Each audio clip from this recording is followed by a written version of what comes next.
Screen দেখা যাইতেছে কি? হ্যাঁ, যাচ্ছে। আজকে আমাদের অটোক্যাডের উপর ফার্স্ট ক্লাস তো অটোক্যাডের উপর কিছু ডিসকাশন মূলক কথাবার্তা বলবো। এই যে এটা হচ্ছে একটা ফ্লোর প্ল্যান অটোগেটের, মানে এটা ফার্নিচার সেট আপ সহ আছে এই জায়গায়। আচ্ছা, যে নক দিচ্ছে একজন। আসতে থাকবো, সমস্যা নেই। আমাদের আজকের আলোচনা হইলো যে অটোগেটের কাজটা কি, আর অটোগেট জিনিসটা কি, আর অটোগেট শিখে আমাদের লাভটা কি। এই হলো আমাদের আজকের হুম। আলোচনা, মানে সোজা কথা ডিসকাশন।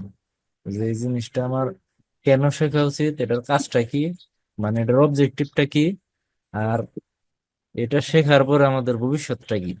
আচ্ছা, তো এই অটোক্যাড হচ্ছে কি একটা ভেক্টর বেসিস সফটওয়্যার। এই ভেক্টর কি? ভেক্টর হইছে আমরা যখন একটা লাইন টানবো, এই লাইনটা আমরা যতই জুম করি, এই লাইনের কিন্তু কোয়ালিটি নষ্ট হয় না। ঠিক আছে?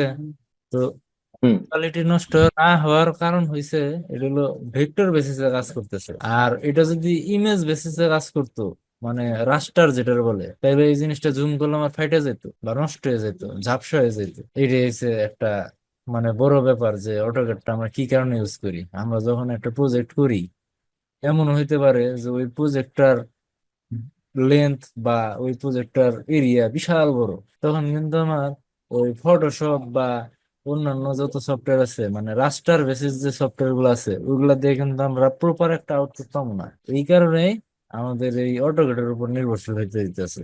মানে সোজা কথা, অটোক্যাড ভেক্টর বেসিসে কাজ করে। মানে আমরা স্কেলিং করে একটা জিনিসকে ছোট করতে পারবো, একটা জিনিসকে বড় করতে পারবো, কিন্তু এটার হুম। কোয়ালিটি চেঞ্জ হবো না, কোয়ালিটি অলওয়েজ সেম থাকবে। এখন আসি কাজের কথায়, যে এই অটোক্যাড আমরা কি কি কাজে ইউজ করি। আমরা যদি সোজা বাংলায় বলি, তো অটোক্যাড হচ্ছে ড্রাফটিং এর কাজে ইউজ করি। এখন ড্রাফটিং কি?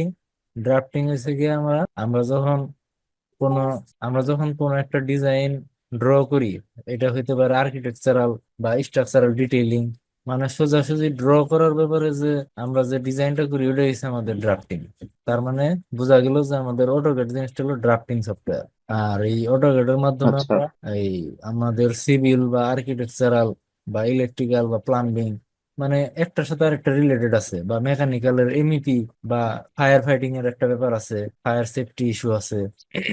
তো এই সব ব্যাপার গুলা সবগুলাই অটোক্যাডে কিছু কিছু করে করতে পারা যায় যদি বেসিক একটা আইডিয়া থাকে। আর যদি বেসিক আইডিয়া না থাকে, সেক্ষেত্রে আমাদের অন্যান্য সফটওয়্যার লাগবে সাথে। আবার অটোক্যাডের সাথে অন্যান্য সফটওয়্যারের রিলেশনও আছে। মানে অটোক্যাড এমন একটা সফটওয়্যার যে সফটওয়্যারের সাথে অন্যান্য সবগুলা সফটওয়্যারের সাথে কানেকশন আছে। অটোক্যাডের এই ফাইলটা অ্যাডোবির যে ইলাস্ট্রেটর ওইখানেও সাপোর্ট করতেছে, স্কেচআপে সাপোর্ট করতেছে, 3ds ম্যাক্সে সাপোর্ট করতেছে, রেভিটে সাপোর্ট করতেছে, তারপর মাইক্রো স্টেশনে সাপোর্ট করতেছে, ফটোশপে নেওয়া যাইতেছে, মানে এভরিথিং।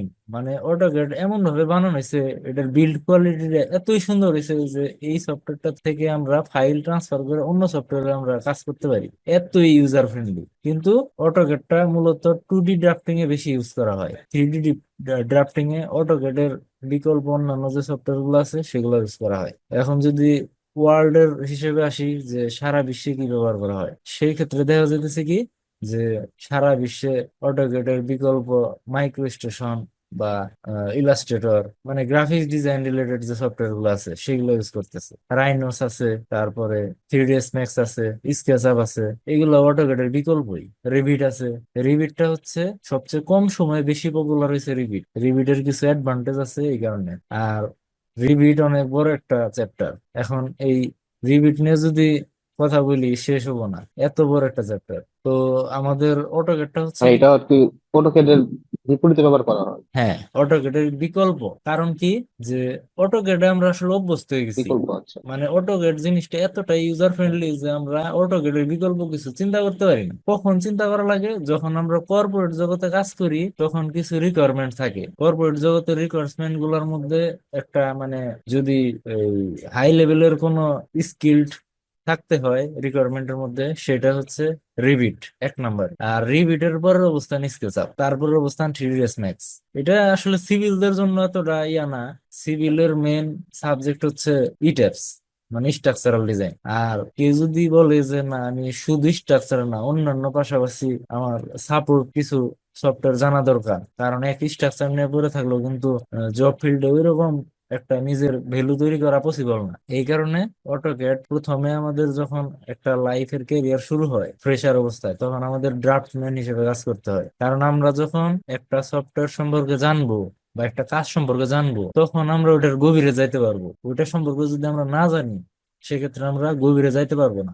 তো এখন এই অটোক্যাডটা যখন আমরা প্রথমত শিখি, মানে ড্রাফটিং যখন করা শিখি, তখন কিন্তু আমরা যে আমাদের এই ডিজাইনের, মানে আমরা মূলত বিল্ডিং ডিজাইনের উদ্দেশ্যে কিন্তু অটোক্যাডটা ইউজ করি। তো এই ডিজাইনের যে পারপোজ গুলো আছে, যে আর্কিটেকচারাল পার্ট আছে, স্ট্রাকচারাল পার্ট আছে, প্লাম্বিং পার্ট আছে, ইলেকট্রিক্যাল পার্ট আছে, এমইপি পার্ট আছে, মানে যে মেকানিক্যালের যে এমইপি, আরেকটা আছে ফায়ার সেফ। এই যে যে পার্ট গুলা, এই পার্ট গুলার জন্যই আমাদের প্রথম ধাপই হচ্ছে অটোক্যাড। মানে অটোক্যাড জিনিসটা হচ্ছে হাতে খড়ির মতো। এটা ড্রাফটিং আমরা যখন এক্সপার্ট হব, ওই ড্রাফটিং এক্সপার্ট হইতে হইতে দেখা যাবে কি, যে আমরা যে বিল্ডিং ডিজাইনের যে বিভিন্ন এলিমেন্টস গুলো আছে বা বিভিন্ন পার্ট গুলো আছে, ওই পার্ট গুলো সম্পর্কে আমরা পরিচিত হইতে থাকি, বা বিল্ডিং এর এলিমেন্ট সম্পর্কে আমরা পরিচিত হইতে থাকি। যেমন এই আর্কিটেকচারাল পার্টের মধ্যে অনেক কিছু আছে, ফ্লোর প্ল্যান থেকে শুরু করে একবারে ডোরের ডিজাইন, ডোরের সেকশন, সিঁড়ির ডিজাইন, সিঁড়ির সেকশন, মানে অনেক কিছু আছে। তো এই একটা বিল্ডিং এর এলিভেশন, একটা বিল্ডিং এর সেকশন ভিউ, এই যে যে ব্যাপারগুলা, এগুলো যখন আমরা পরিচিত হব, তখন কিন্তু আমরা আস্তে আস্তে আর্কিটেকচারাল পার্টটা শেখা শুরু করব। ড্রাফটিং শিখলে আর্কিটেকচারাল পার্ট শেখা যায়, আর্কিটেকচারাল পার্ট শিখতে পারলে স্ট্রাকচারাল পার্ট শেখা যায়, একটার সাথে আরেকটা ইন্টার রিলেটেড। এই সবগুলা শেখা হয়ে গেলে পরবর্তীতে আমরা ইলেকট্রিক্যাল পার্টে চলে যেতে পারি, এরপর আমরা প্লাম্বিং পার্টে চলে যেতে পারি, এরপর আমরা এমইপি পার্টে চলে যেতে পারি, একটার সাথে আরেকটা রিলেটেড। তো স্ট্রাকচারাল পার্টের মধ্যে অনেকগুলা পার্টি আছে, যেমন ওই কলাম লেআউট থেকে শুরু করে ওই ছাদের ওভারহেড ওয়াটার ট্যাঙ্ক ডিজাইন পর্যন্ত স্ট্রাকচারাল পার্ট আছে আমাদের, বা লিফট কোর ডিজাইন থাকতে পারে, এরকম। তো আবার আর্কিটেকচারাল পার্টের মধ্যে আমাদের একটা বিল্ডিং এর ফ্লোর প্ল্যান বা ইলিভেশন ভিউ বা সেকশন ভিউ, এরপর আমাদের ডোরের ডিজাইন, এই যে আমার সামনে যে ফ্লোর প্ল্যানটা আছে, এটা আর্কিটেকচারাল পার্টের মধ্যে পড়ে পড়ে তো architectural elevation view, section view, তারপর ব্রিক ওয়াল লেআউট প্ল্যান, মানে যেটা দেখে আমরা ফিল্ডে কাজ করি।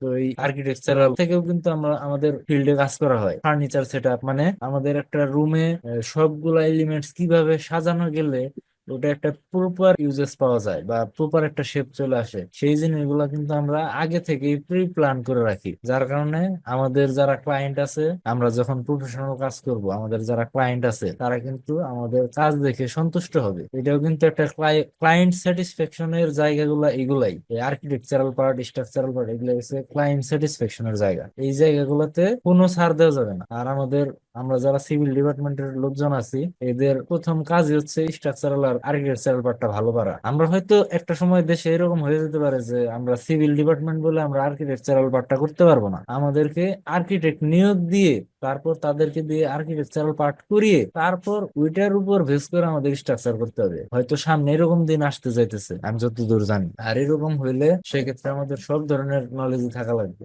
আর অটোক্যাডের কিছু মজার ব্যাপার আছে, সেগুলো হচ্ছে যে অটোক্যাডে আমরা শর্টকাট কি ইউজ করলে বা প্লাগইনস গুলা ইউজ করলে অনেক দ্রুত আমরা কাজ করতে পারি। আমরা তো আসলে একদিনে এগুলো শিখতে পারি না। আমার এক্সপিরিয়েন্স মোটামুটি 2.5 বছর হয়ে আসতেছে। তো আমি এখনো শিখি, আমি মনে হয় যে আমি প্রতিদিন প্রতিনিয়ত শিখি। আমি এখন সার্ভিস দিতে পারতেছি, মানে আমি সার্ভিস দিলে ক্লায়েন্টদের স্যাটিসফ্যাকশন থাকে, কিন্তু এরপরেও আমি এর বাইরেও শেখার আছে। কারণ আমার যত দিন যাবে তত আমার কাজের পরিধি বৃদ্ধি পাবে, আর কাজের পরিধি বৃদ্ধি পাইলে আমাদের কাজ ফাস্ট হইতে হবে, মানে প্রফেশনাল হইতে হবে। তো প্রফেশনাল হইতে গেলে আমাদের একটা কাজ যত শর্ট টাইমে নির্ভুল ভাবে করা যায়, ওই দিকে আমাদের খেয়াল রাখতে হবে। এই এই উদ্দেশ্যে আমাদের এই শর্টকাট কিস গুলো আছে। আমি আমার আমার ইউটিউবের একটা ভিডিও আছে, শর্ট ভিডিও আছে, ওটার মধ্যে শর্টকাট কি গুলো আছে, এগুলো আমি এই আমাদের মেসেঞ্জার গ্রুপে শেয়ার করে দেব। তো এই শর্টকাট কি গুলা যখন আমরা ইউজ করি, তখন আমাদের সময় কিন্তু অনেক সেভ হয়। আর আরেকটা জিনিস হচ্ছে, এই অটোক্যাডে আমরা যখন একটা এক্সিস্টিং বিল্ডিং যখন মেলে না, তখন যখন আমরা ফিল্ডে যে ভ্যালু গুলো নিয়ে এসে, মানে মেজারমেন্ট গুলো নিয়ে এসে যখন আমরা অটোক্যাড সফটওয়্যারে প্লট করি, তখন কিন্তু আমরা ওই ডিজাইনের প্রবলেমের সলিউশন প্লাস ভুল দুইটাই করতে পারি। সোজা বাংলায় আমরা অটোক্যাড থেকে কোন একটা এক্সিস্টিং বিল্ডিং চেক করতে পারি যে ওই বিল্ডিংটা ঠিক আছে কিনা, মেজারমেন্ট গুলা ঠিক আছে কিনা, সেটাও কিন্তু আমাদের সুযোগ আছে। আর আমি মনে করি যে কেউ যদি ক্যারিয়ার নিয়ে চিন্তা করে তার প্রথমতই অটোক্যাড শিখতে হবে, অটোক্যাডের কোনো বিকল্প নাই। আর অটোক্যাড অনেক ইউজার ফ্রেন্ডলি, যে অটোক্যাড শিখতে পারবে সে বাদ বাকি পরবর্তীতে সকল সফটওয়্যারেই কাজ করতে পারবে। কারণ আমি অনেকগুলো সফটওয়্যার করে দেখছি, ট্রায়াল নিয়ে দেখছি যে সবগুলো সফটওয়্যার অটোক্যাডের সাথে রিলেটেড। মানে অটোক্যাড একটা কোর সফটওয়্যার, মানে এটার সাথে সবকিছু রিলেটেড। এমনকি ই ট্যাবসেও আমাদের এই অটোক্যাডের ফাইল সাপোর্ট করে সরাসরি। আমাদের ই ট্যাবসে যদি আমরা একটা অটোক্যাডের একটা ফাইল যদি আমরা ই ট্যাবসে ইনপুট করতে পারি, ইনপুট করার পর আমাদের কিন্তু কষ্টটা কমে গেল। কারণ আমরা যদি ফাইলটা ইনপুট করতে না পারতাম, সেক্ষেত্রে কিন্তু আমাদের ওই মেজারমেন্ট নিয়ে নিয়ে দেখে দেখে ড্র করা ছাড়া কোনো উপায় নাই। আর এই ড্র করাটা অনেক পেইনফুল ব্যাপার। অটোক্যাডে ড্রয়িং করা সবচেয়ে সহজ। এরপরে যদি আসি তাহলে স্কেচআপে ড্রয়িং করা খুবই সহজ। অনেকে